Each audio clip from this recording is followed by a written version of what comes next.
kesalahan fatal yang dia, menurut gue, yang dia lakukan, itu tidak membawa De Gea, Ramos, sama Thiago. 15 tahun nggak ada yang bisa nahan Messi. Jadi tidak ada special treatment untuk menahan Messi. Karena itu nggak mungkin. Yang bisa dilakukan adalah cover dua orang. Kalau ada Ronaldo, semua harus passing ke Ronaldo. Iya. Kalau nggak passing ke Ronaldo, ngamuk-ngamuk dia. Iya. Gue belum pernah lihat Inggris main sehebat itu. Sehebat itu. Bener. I'm very impressed. Bukan dari skor atau apa ya. Objektif, lo pegang siapa? Belanda. Ini Itu objektif, objektif ya? subjektif. Sangat objektif. Sangat objektif. Gini deh. Ada Messi loh. Cuman ya, sekali lagi, mungkin ada kejutan yang kita nggak pernah tahu. Ya, itu yang selalu diharapkan ya. Ya, karena kejutan itu udah banyak sekali Terjadi di Piala Dunia. Piala Dunia ini.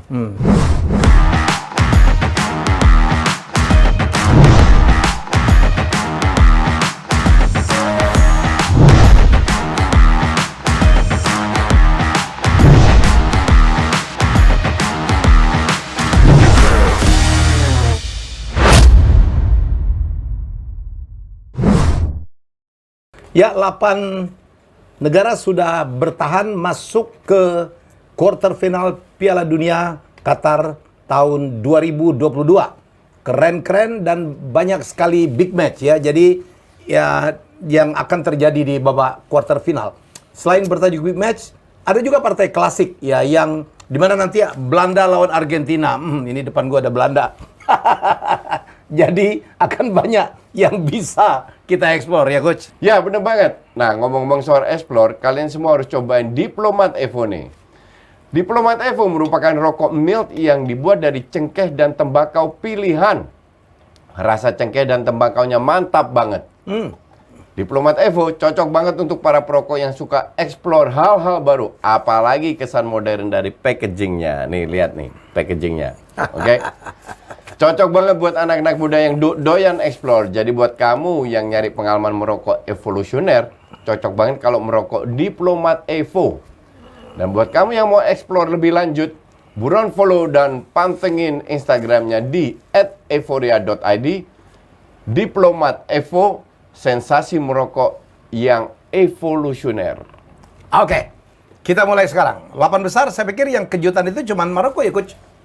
Bisa menyingkirkan Spanyol. Yang lainnya saya pikir bisa kita prediksi masuk ya. Ya. Belanda, Argentina, Kroasia, Brazil, Inggris, Prancis, Portugal. Ya. Yang mengagetkan itu adalah ketika Maroko menyingkirkan kandidat juara juga itu Spanyol. Gitu loh Coach ya? Ya, sebenarnya iya dan tidak. Ternyata Spanyol melakukan kesalahan yang mereka lakukan terhadap Jepang, di mana mereka tidak tembus lini depan, lini defense-nya.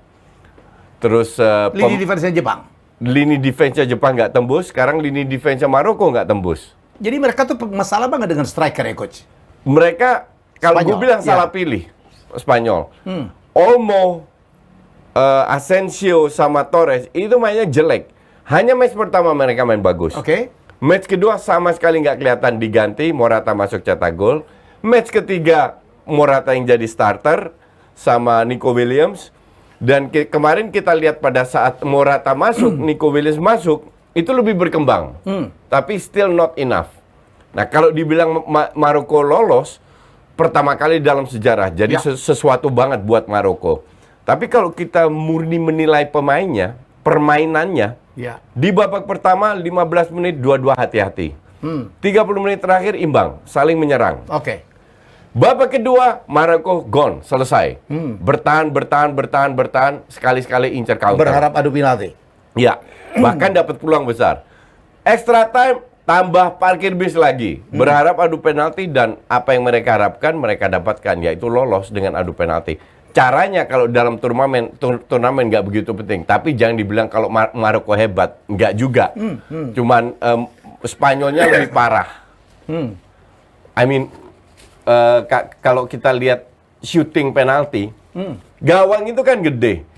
Dengan kualitas teknik dasar mereka, kenapa bolanya nggak taruh di atas? Semua bola bawah. Yang kebetulan kebaca oleh kipernya ya? 2 kali kebaca, 1 kena tiang. Gawang. Iya.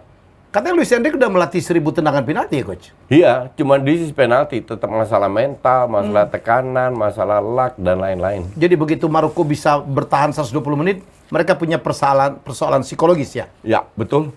Dan mereka merasa moral di atas karena mereka kan underdog. Ya. Nothing tulus.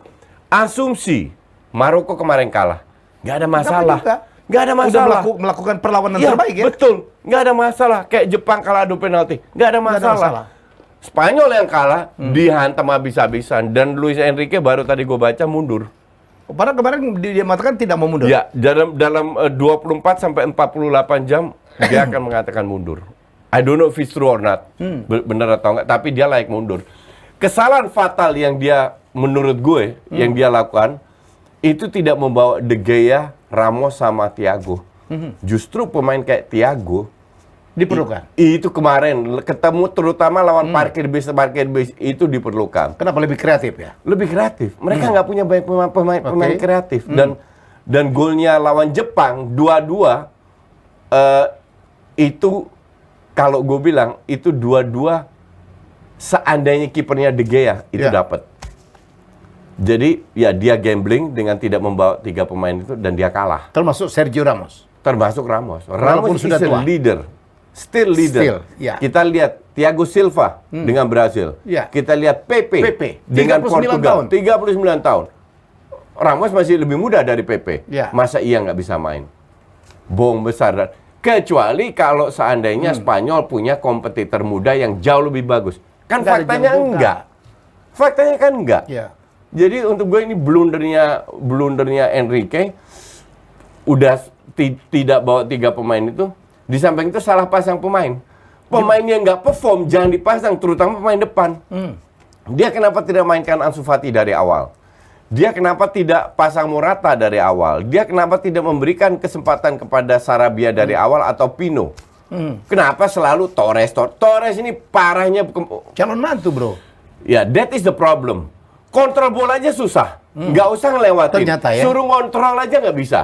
Nico Williams masuk berapa kali ngelewatin, berapa kali crossing. At least masih ada peluang.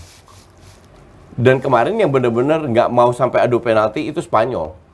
Maroko itu benar-benar ngincer sampai adu penalti. Karena mereka punya pemain-pemain yang lebih kawakan ya. Ada Mungkin. Hakimi Ya, dan kipernya ada bagus. Ziyech, dan kipernya bagus. Iya. Kita akui kipernya. Ya, bagus. ya. Oke, Coach, kita mulai akan satu persatu. Kita akan bahas dulu Belanda melawan Argentina. Ya. Ya, kayaknya kita akan siaran langsung nih di R66 Media gitu. Lo pasti menang Gue megang Belanda ya? nggak siaran langsung. Bagus lah. Ngurangin Gue saingan nobar. Nobar? Ya. Kurang ajar lu. Nobar sama klien gue Tokopedia. Oke. Oke, Coach. Ya. Objektif lo pegang siapa? Belanda. Ini Itu objektif, objektif ya? subjektif? Sangat objektif. Sangat objektif. Gini deh. Ada Messi loh. Ya ini gue jelaskan. Oke, silakan. Berapa Lo minum kali dulu juga, Bapak. berapa kali kita melihat Argentina bermain 4 kali? Berapa peluang yang didapatkan Argentina dalam satu pertandingan? Tidak banyak. Sama Belanda juga nggak banyak. Tapi equal. Oke. Kita lihat berapa kreativitas saja. Kreativitas. Nggak ada Messi ini barang selesai. Sangat tergantung pada Messi. Sangat tergantung. Kebetulan Messi lagi perform. Iya, kebetulan Messi lagi perform. Tapi performanya Messi sekarang nggak kayak dulu. Kemarin lawan siapa itu Denmark kalau nggak salah, ya? Atau lawan siapa? Dia ngelewatin sekali, seolah-olah hebat. Dipuji-puji semua tepuk tangan. Enggak, bukan lawan Denmark. Ya terakhir lah di perlapan final. Dia ngelewatin sekali. Padahal dulu action yang dribbling dari belakang ke depan, Messi itu satu babak bisa 5-6 kali. Ini enggak? Ini cuma sekali dalam 90 menit. Artinya Messi pun sudah habis. Cuma namanya Messi, dia butuh satu momen untuk bisa cetak gol. That's enough. Ya, that's enough. Belanda nggak punya Messi. Waktu lawan Swiss kalau saya. Atau Lupa Swiss, saya. Ya, saya lupa. Nggak, Swiss ketemu Portugal. Saking banyaknya kita Iya, lupa. Ya. But anyway, dalam semua pertandingan Argentina nggak create banyak peluang. Nggak create banyak peluang. Bahkan Arab aja bisa ngebobol 2. Dan kita lihat wingback-nya tidak terlalu kreatif juga. Oke. Murni mengandelin Messi sama Di Maria. Sebut nama pemain Argentina yang kreatif selain 2 orang itu. Nggak ada. Di belakang ada Lisandro Martinez dong, keren banget. Iya, itu belakang, defense. Lisandro Martinez keren, betul. Oke. Cuman kipernya ya so-so kualitasnya. Wingbacknya kiri kanan mediocre. Acuna itu mediocre. Tagliafico kemarin diberi kesempatan nggak terlalu bagus-bagus amat. Ada Dybala, bro. Dybala nggak pernah dimainin. Pengganti ya? Nggak juga. Setahu Pernah gue ngegolin sekali. enggak. Dybala. Dybala enggak. Enggak. Pengganti pun enggak. Yang dimasukin itu Lautaro Martinez. Lautaro Martinez. Iya. Bagus dong. Mestinya. Kemarin terakhir di- last match jelek. Kemarin last match jelek. Yang bagus Alvarez. Tapi Curi Alvarez. Alvarez. Iya. Alvarez kan nggak tinggi. Di cover sama Van Dijk sama Timber. Selesai. Cie. I mean, bukan selesai dalam arti apa. Gue tidak bilang Belanda lebih bagus. Tapi gue bilang imbang. Dan- Depan, tengah, Ya, belakang, Belanda imbang. lebih apa namanya? Bedanya mereka punya Messi, Belanda nggak punya Messi. Tapi Belanda punya banyak pemain yang bisa cetak gol, termasuk wingbacknya, termasuk Blind yang bisa cetak gol dan assist, termasuk Dumfries yang bisa cetak gol dan assist. Nggak tergantung sama Klaassen, Gakpo maupun Memphis. Dan kebetulan Gakpo bermain lagi bagus ya, Ya, Pak? jadi namanya bukan Gakpo, Gakpo. Gakpo. Jadi Cody Gakpo. Ya, Gakpo. Gakpo ini emang lagi bagus dan Belanda bisa nyerang dari segala segi. Kalau si siapa Messi, Frankie de Jong kemarin di interview sama media Belanda ditanya, apa yang kamu lakukan untuk menahan Messi? Dia bilang, nggak bisa. Kalau gue bisa nahan Messi dari dulu-dulu orang udah tahu melihat caranya menahan Messi. 15 tahun nggak ada yang bisa nahan Messi. Jadi tidak ada special treatment untuk menahan Messi karena itu nggak mungkin. Yang bisa dilakukan adalah cover dua orang. Di double team. Di timnas Belanda. Maka dari itu Belanda Ya, main di dengan double team maksudnya di- pivot. dua orang main. Ya. Double cover. Double cover. Ya, itu bisa. Dan ujungnya Messi passing juga. Maka dari itu gue tidak lihat. Justru gue bilang Portugal tanpa Ronaldo, Inggris tanpa Mason Mount lebih bagus mainnya daripada Argentina. Sekarang kita lihat kemarin matchnya. Ya kan? Di luar skor gede ya. Ya. Karena itu kan tergantung perlawanan juga. Betul. Tapi permainan yang gue nilai itu Inggris gila sekarang mainnya. Portugal tanpa Ronaldo ya, itu gila. Joao Felix ke bawah, Portugal, Bruno iya. Fernandes ke bawah. Kalau ada Ronaldo, semua harus passing ke Ronaldo. Ronaldo, iya. Kalau nggak passing ke Ronaldo, ngamuk-ngamuk dia. Iya. Sekarang Bruno sama Joao Felix bebas. Mau passing, mau dia gocek sendiri, mau dia ke sayap, mau dia ke Nggak ada beban. Ramos, nggak ada beban. Dan kelihatan ini tim ini very fluid mainnya, sesuai dengan kapasitas. Kan gue bilang, bertahun-tahun gue nonton Portugal, itu hancur-hancuran main. 90% hancur, tapi Kemarin- menang. Kemarin luar Wah. biasa. Kemarin bermain 6 gol ya. sesuai dengan kapasitas pemain yang bermain. Dulu pemain hebat-hebat, semua pemain hebat masuk timnas Portugal jadi hancur. Ternyata gue kira pelatihnya yang bapuk. Si Ternyata. Santos. Ternyata Ronaldo yang Nanti kita akan bahas. yang bikin itu. Nanti kita bahas. But anyway, kembali lagi Argentina bukan gue bilang jelek, sama sekali tidak. Gue juga tidak bilang Belanda lebih bagus, tapi Argentina juga tidak lebih bagus. Dan beban itu ada di Argentina karena ini last dance-nya Messi. Jadi bukan di Belanda bebas. Asumsi Belanda kalah. It's okay. Semua orang kan bilang normal, wajar. Wajar. Iya. Tapi kalau Argentina yang kalah, percaya dirinya Belanda yang meningkat. Dan yang bikin gue demen lagi, tahu siapa? Kipernya Belanda, Noppert, itu manusia paling low profile, paling realistis di dunia. Dia bilang, lu kalau tuker kaos sama Messi mau nggak? Dia bilang gitu selesai pertandingan. Nggak perlu gue kaos-kaos dari Messi atau dari siapapun. Dia bilang gitu. Gue nggak perlu gitu-gituan. Dan dia bilang Messi juga manusia. Messi juga sering nggak masuk penalti kok. Jadi untuk gue santai aja. I just do my best. Dia bilang gitu. Dan so far dia di turnamen ini ya, dia termasuk big three keeper yang terbaik. Noppert ini. Ngaruh dong. Oh iya. Noppert bilang. Harus dong. Noppert bilang, gue nggak takut dan bahkan gue percaya diri banget kan depan gue ada defense yang terbaik. Belanda Ada baru Van Dijk, ada ya. Belanda baru kebobolan 2 dari 8 pertandingan. Apa? Van Dijk, Ake, siapa lagi depannya? Timber. Timber. Nah, kemarin press con sama Van Dijk, Ada wartawan tanya, gimana rasanya kalau Anda ketemu pertama kali ketemu negara kuat, Argentina? Van Dijk tahu jawabnya apa? Apa? Kalau Anda bilang begitu, artinya Anda tidak merespek negara lain di mana yang kita bermain. Jadi bukannya untuk kami, bukan Argentina aja yang kuat. Empat negara yang kita lawan itu juga kuat semua. Digituin sama Van Dijk. Dan he's the leader. Ya, dan dia tidak meremehkan siapapun. Siapapun yang ditemui. Belanda ke Qatar, misi cuma satu, juara dunia. Masuk final runner up, misi gagal. Cuman itu aja. Dan santai banget ya, Coach. Santai. Orang latihan dia kemarin tour ke Ya, naik kapal. Ya. Ya, betul. Berenang-berenang. Gue kan kebetulan bisa nonton TV Belanda dari internet. Gue punya akses dan tiap hari kan ada reportase tentang timnas Belanda di luar lapangan, sorry. Pada saat mereka latihan, pada saat mereka rileks, main kartu, bercanda dan lain. Itu kompak sekali. Sangat Dan kompak. itu penting. Dan itu penting karena nggak ada ego, nggak ada pemain bintang, Nggak ada star, ya. nggak ada Robben, nggak ada Van Persie, nggak ada Sneijder, nggak ada Van der Vaart, nggak ada Bergkamp, nggak ada Van Nistelrooy, nggak ada yang pemain yang benar-benar menonjol. Kalau kita bilang pemain hebat ya mungkin Van Frankie de Dijk Jong. dan De Jong. De Jong. Dua itu aja. Dan itu pun humble-humble ya. Dan mereka berdua tahu sendiri, nggak pernah kita dengar cerita aneh-aneh dari dua pemain ini. Humble-humble. Jadi kekompakan ini penting. Kalau seandainya Belanda kalah bisa aja, tapi itu murni karena mungkin ya individual error atau kayak gitu. Tapi secara organisasi, dia quite solid tuh. Persentase? 50-50. 50-50. Ya. Ya.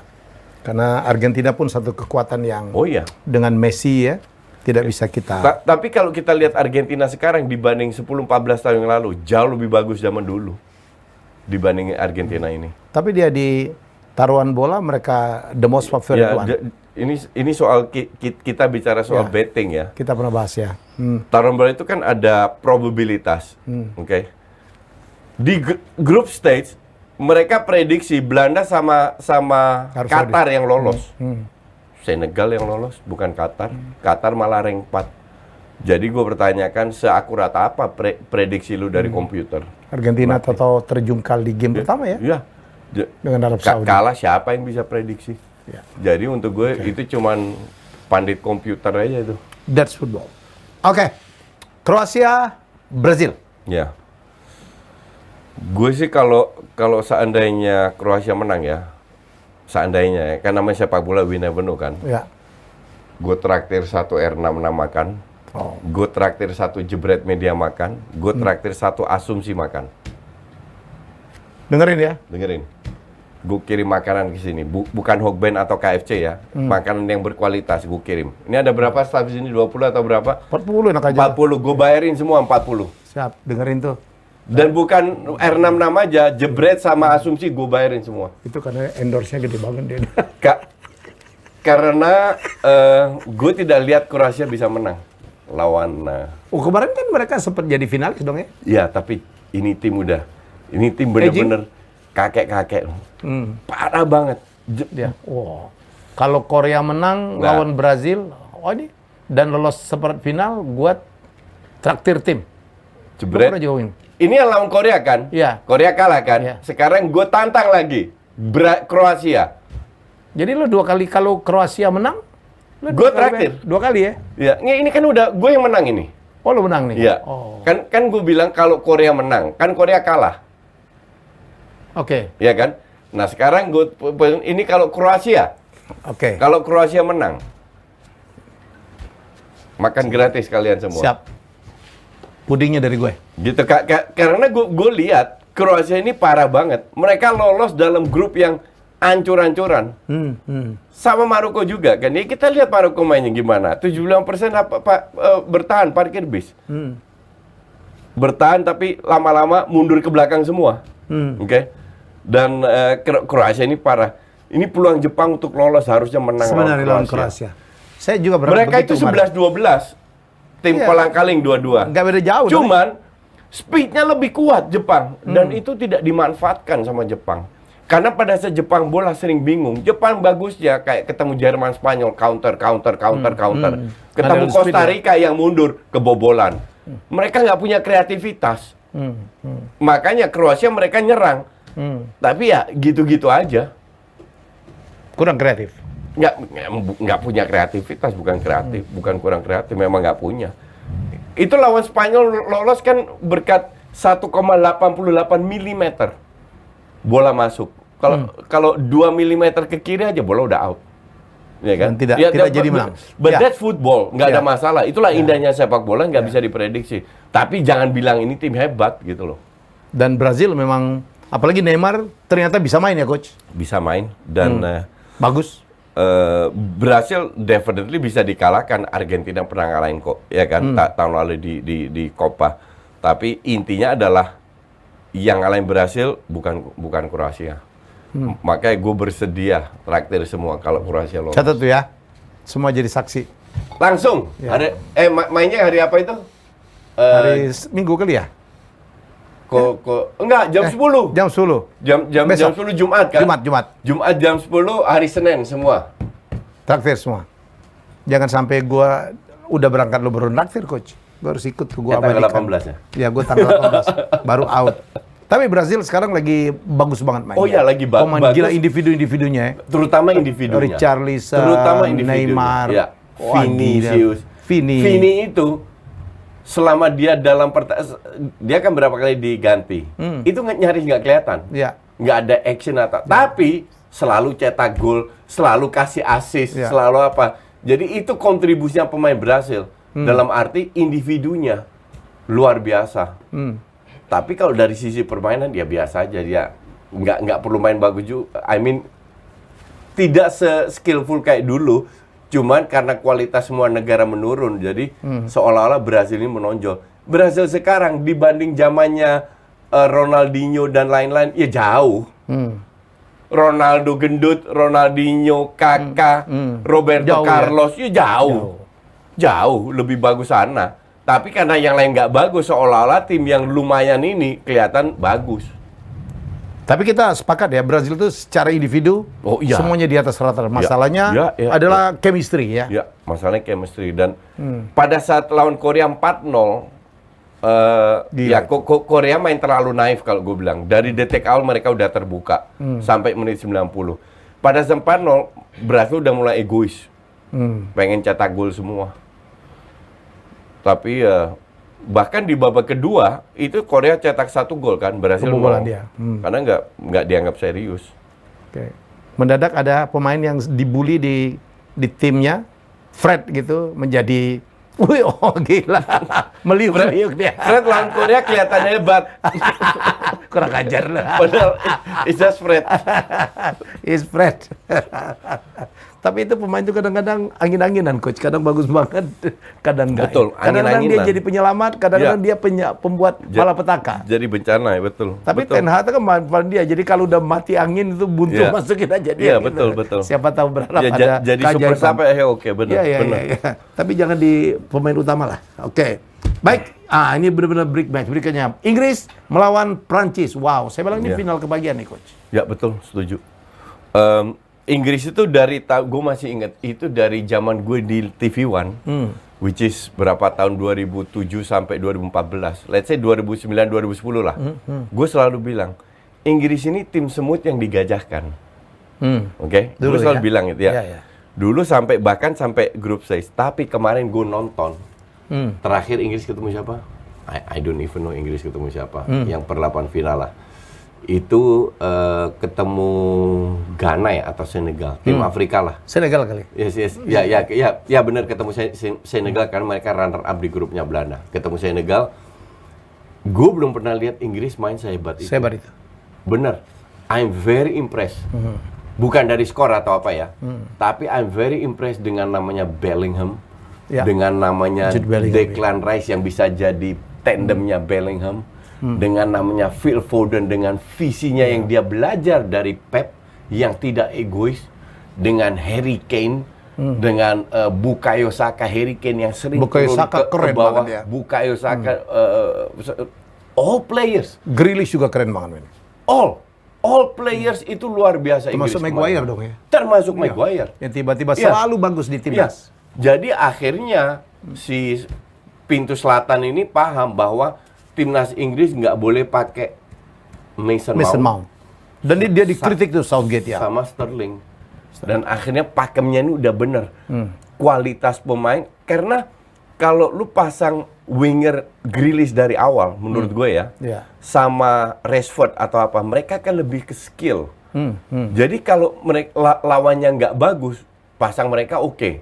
Tapi kalau lawannya agak bagus dan Prancis adalah lawan yang sangat, Sangat bagus, nggak bisa main begitu. Harus main winger yang bisa bermain as a team. Nah, Which is? Bukayo Saka kan selalu begitu. Keren Which is banget. Bukayo Saka sama Foden.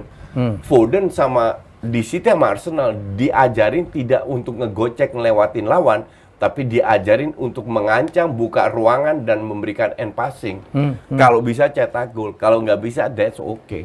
Tapi Inggris kemarin kalau itu bisa dipertahankan, itu keren Termasuk banget. Hendo ya. Termasuk Pemain tua Hendo. keren Oh, banget iya. mainnya.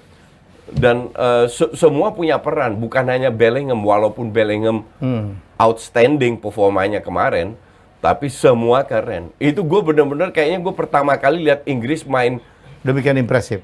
begitu impresif. Semoga Southgate nggak ganti nih. Never Ya. change the winning team. Never change winning, betul sekali. Tapi kelihatan Mason Mount itu udah lagi ngedrop lah kasarnya. Iyalah. Tapi kan di 3 game pertama kan dia pasang terus kan. Iya. Dia sisihkan tuh Phil Mason Foden. Mount sama Sampai Sterling. gua ada satu statement coach. Bayangkan, pelatih terbaik di Liga Inggris satu dunia itu kan Pep Guardiola. Iya. Yang selalu membuat Foden starter. Iya. Kok Southgate gitu? Ini pelatih apaan sih sebenarnya di klub? Iya. Nggak pakai dia. Iya, Gitu. Untung Southgate sadar juga. Ya, sadar dan kelihatan hasilnya. Gitu. Tapi Perancis lagi gila juga coach. Prancis gila, tapi Prancis 11-12 sama Brasil. Ngandelin skill. Kalau gue perhatiin ya, Prancis gue main berapa kali gue perhatiin. Itu bola itu nyaris nggak ada bangun serangan dari tengah. It's all ke sayap semua.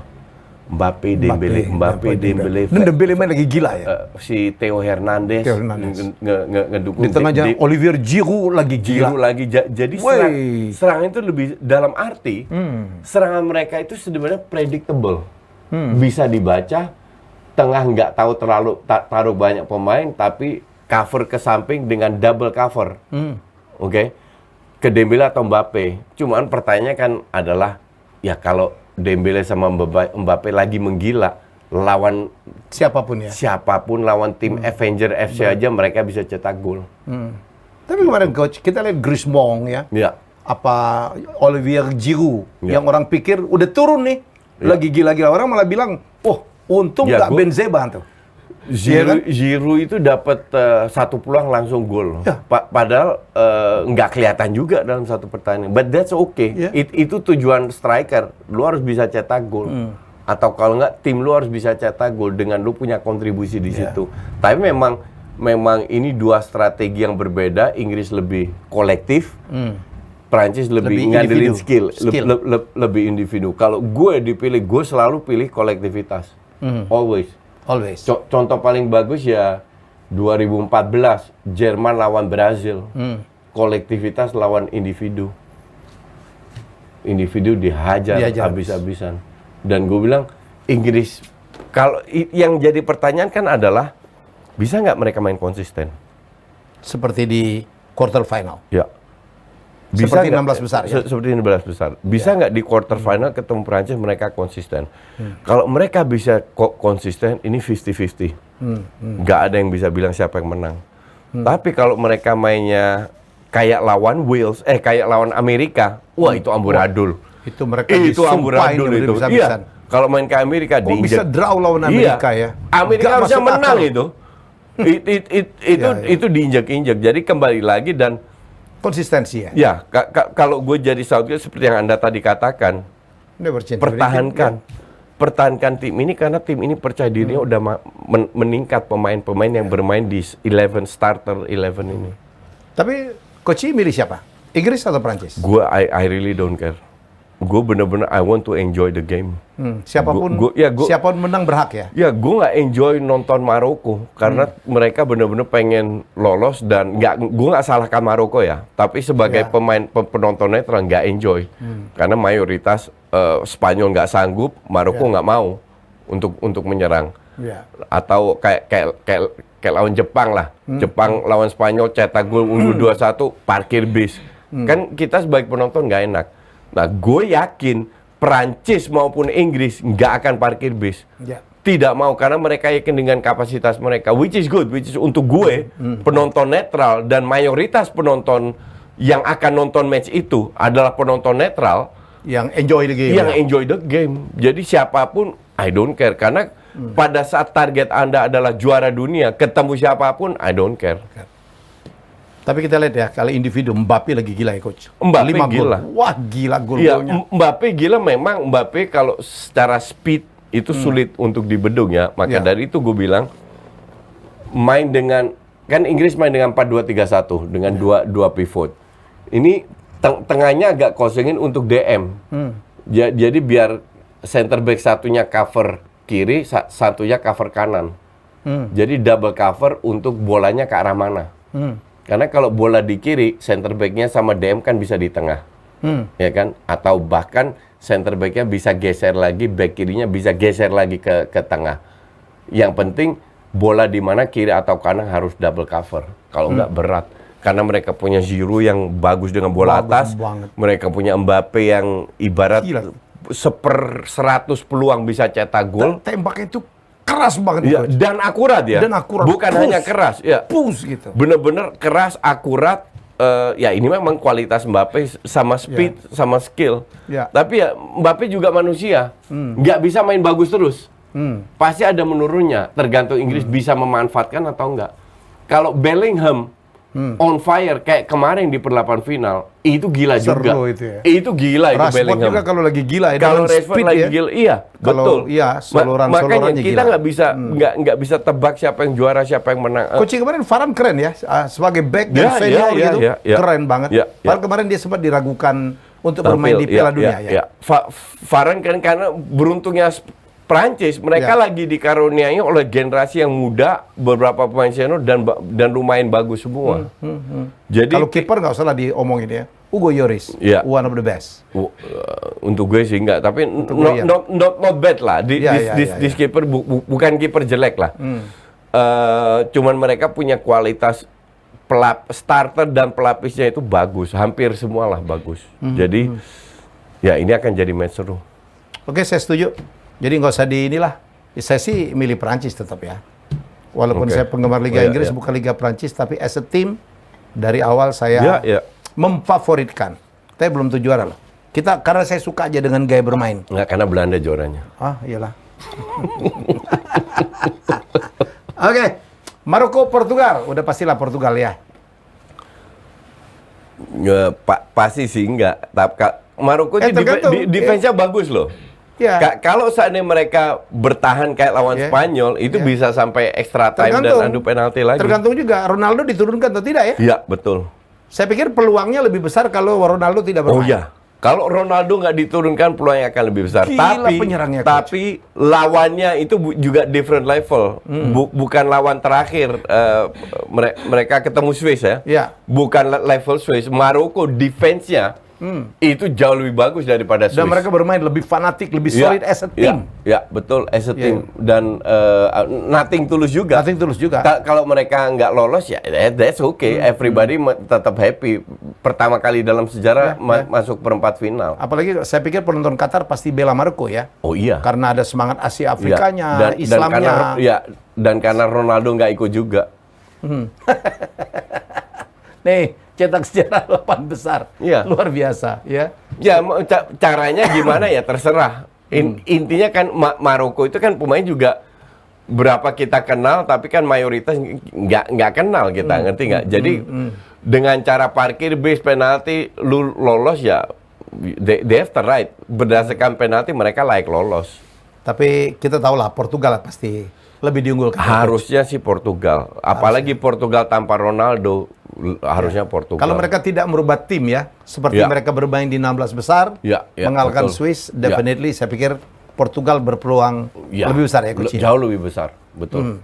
Cuman ya sekali lagi mungkin ada kejutan yang kita nggak pernah tahu. Ya, itu yang selalu diharapkan ya. Ya, karena kejutan itu udah banyak sekali di Terjadi di Piala Dunia. Piala Dunia ini. Terusirnya Jerman di babak grup ya, Spanyol, Spanyol, Belgia, Denmark, out semua. out semua. Oke, kita akan saksikan mungkin Jumat malam kita udah memulai quarter final ya. Ya. Siap-siap begadang terus dan ini adalah drama 8 besar. Siapa akan melaju ke semifinal itu patut kita cermati. Jadi dari 8 negara, 7 memang pantas dan 1 kejutan yaitu Maroko. Apakah kejutan akan terus berlangsung? Baik kita cermati dan silakan Anda tebak-tebak terus siapa juara Piala Dunia kali ini seperti versi Anda. Cukup saya pikir. Ya. Ya. Jangan lupa kita tagih Koci. Kalau Senin. taruhannya kalah, Kalau Kroasia lolos. Kroasia lolos. Come on, Luka Modric. Gitu. beat him ya. Ya, kita jumpa lagi dengan Jasaye dalam episode selanjutnya. Bye bye.